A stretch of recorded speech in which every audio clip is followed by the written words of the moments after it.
बांग्लादेश में जमात इस्लामी की रजिस्ट्रेशन बहाल कर दी गई, जिसके बाद उसे इंतखाबात में हिस्सा लेने की इजाज़त भी हासिल हो गई। साबिक भारतीय नवाज हसीना वाजिद की हुकूमत में एक दिहाई से ज़ाहिद अरसा कबल जमात इस्लामी की रजिस्ट्रेशन मनसूख कर दी गई थी।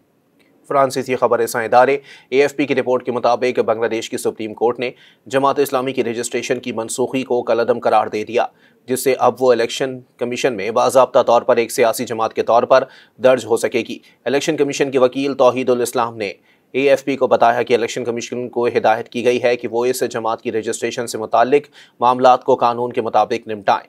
जमात इस्लामी के वकील शेशीर मुनीर ने कहा है कि सुप्रीम कोर्ट के फैसले से मुल्क में जमहूरी, जामे और कसीरुल जमाती निज़ाम को फ़रोग़ मिलेगा। उन्होंने सहाफ़ियों से गुफ्तगू करते हुए कहा कि जमात इस्लामी को उम्मीद है कि बांग्लादेशी अवाम चाहे उनकी नस्ली या मजहबी शनाख्त कुछ भी हो, जमात को वोट देंगे और पार्लियामेंट तामीरी बहस व मुबाहिसे से भरपूर होगी। भारत नवाज शेख हसीना वाजिद की अगस्त में हुकूमत गिराए जाने के बाद जमात इस्लामी ने 2013 के हाई कोर्ट के इस फैसले के खिलाफ नज़र-ए-सानी की अपील दायर की थी, जिसमें जमात पर पाबंदी लगा दी गई थी।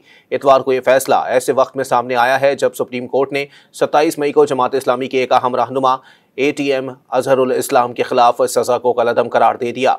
अजहरुल इस्लाम को 2014 में पाकिस्तान के साथ 1971 की जंग के दौरान रेप, कत्ल और नस्लकुशी के इल्ज़ामात पर सज़ाए मौत सुनाई गई थी।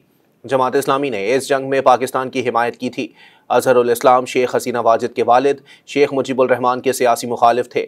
शेख हसीना ने अपनी वज़ारत उस्मा के दौरान जमात इस्लामी पर पाबंदी आयद की थी और उसके रहनुमाओं के खिलाफ सख्त कार्रवाई की थी।